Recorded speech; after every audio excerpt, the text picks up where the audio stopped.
Pharmantid by Paul Murdoch. Chapter 2. The Chamber of Death. 2 floors below ground level, we enter a spacious basement with one solitary metal vault in the centre of the room. It's surrounded by 6 concentric rows of numbered freezer cabinets. The stench hits everyone immediately. "This place smells like shit," says Fletcher. Reese nods and pinches his nose. "We keep all kinds of shit in here," says Bruno. "The flies eat it. We need to know what kind will make them develop the quickest." Ellen struggles to walk over the chipped concrete floor. Her heels are far too high. Bruno swings a lever on the door of the metal vault and pushes down on a long handle marked danger. As soon as the door opens, a deep, ominous drone echoes out across the basement. We bundle into the cramped space until we stand bunched up in between 2 rows of off-white gauze cages. Fletcher stabs a grubby finger at one of them. "No," hisses Bruno. He checks himself. Please do not do that."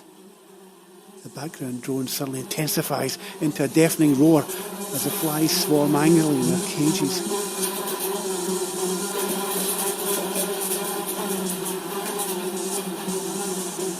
I see the look of determination in Bruno's eyes. "Perhaps we should go," I say.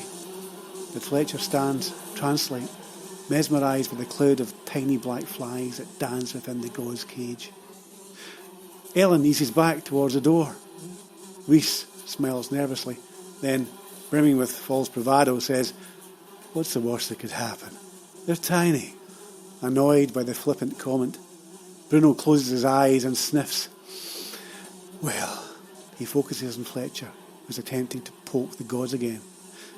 "If one of those flies escapes, it will go straight for your face.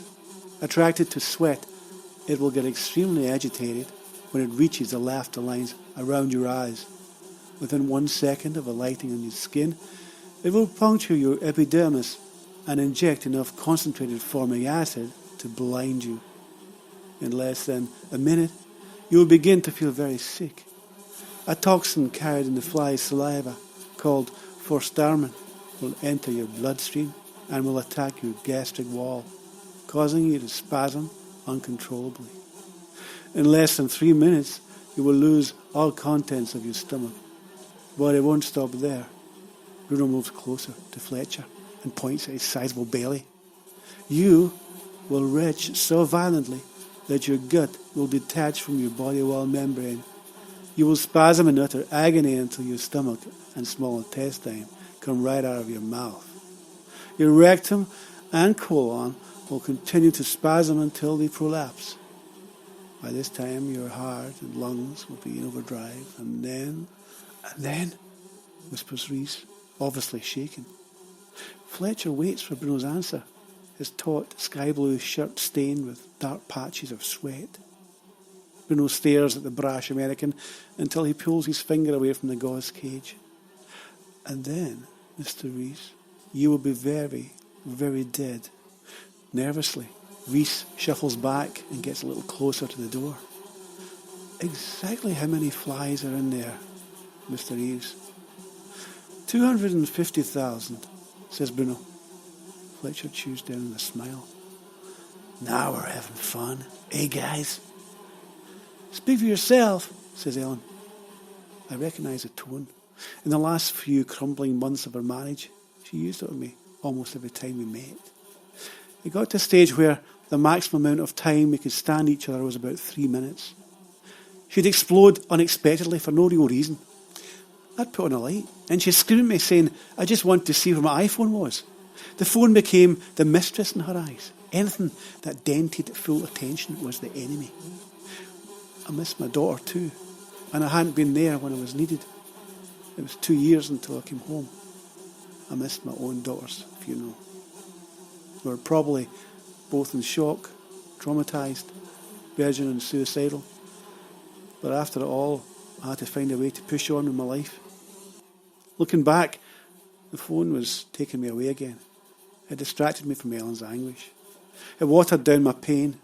Emails, Facebook, the internet. I wanted to escape. Reese coughs, and it jolts me out of my reminiscences. The vault stinks of rotten flesh. The temperature and humidity are equatorial. I think we're done in here, I suggest.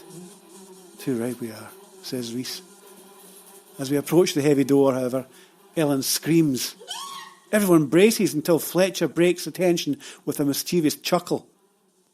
He flicked her ear, says Reese. Ellen spins round and punches Fletcher hard in the shoulder.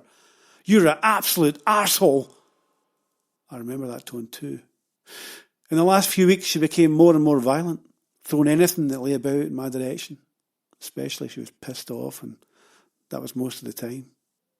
As we climb back upstairs to the sunlit corridors of the research station, Bruno catches my arm and walks me into a side room full of petri dishes and sample trays. Can I have a word? Bruno nods at a pair of research students, and they lead our guests back along the corridor to the presentation room for a buffet lunch. They'll be fine for a few minutes. Okay, I say. We better not take any more customers down at the basement, eh? Not one of your better ideas. Don't worry, I'll no mention it to MD. Bruno gives me a quizzical stare. Or it was a great idea and we should do it every time. Just listen, he says. The plan to move to the next stage has been passed by the board. What plan? Oh, you mean your special project thing? You've got the money? Bruno nods sternly. No way, I whisper. You said it was billions. You don't have to be involved if you don't want to, he says, but your skills might come in handy. So you need someone to facilitate, do a presentation or handle customer conference, something like that, I say. Will there be a product launch? What about the budget? No, says Bruno. I need someone who can handle themselves. Someone with your kind of background. My heart sinks as I realise what he means. Look, Bruno, I went into sales after the forces, not security. I've had my fill of violence. I glance over his shoulder at Ellen as she stomps ahead, her heels clicking on the concrete like castanets. Bruno begins to tap his fingers against the side of an autoclave. This isn't like any other project I've ever undertaken. It's completely off the charts.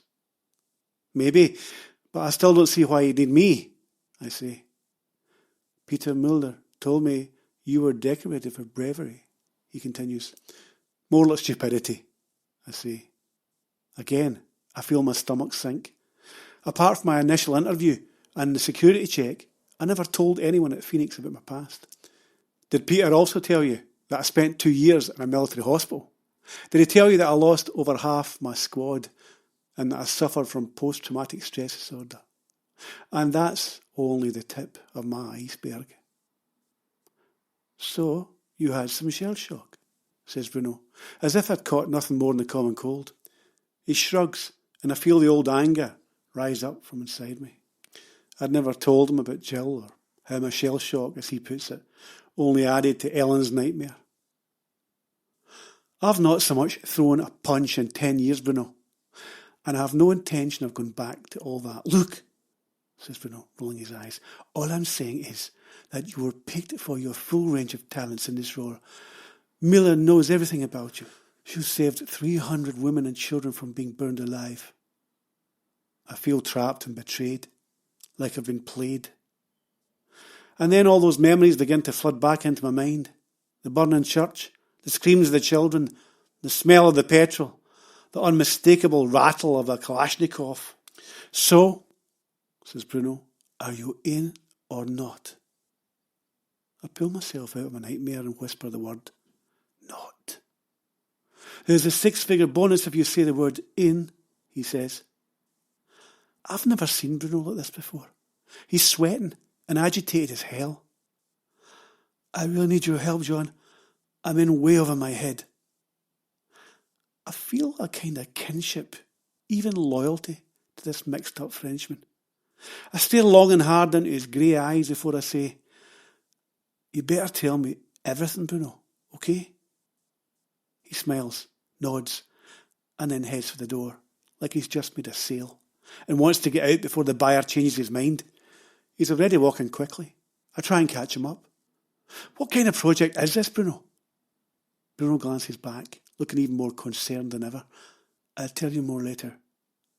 I catch his sleeve. Bruno! Okay, it's similar to the Stromoxis project, he says. You know, cell manipulation, updating nerve pathways, influencing behavioural genetics. So why do you need protection? I've produced a super strain, a parasite that... Dr. Eves! It's one of the security guards, a big guy with a shaven head and a ruddy complexion called Tucker. Your guests are getting restless, he continues. Bruno pulls away from me. I'll show you everything tomorrow, Jon. Just tell me one more time you're in. I stare at him for a long moment, and then in a half-hearted voice I say, I'm in.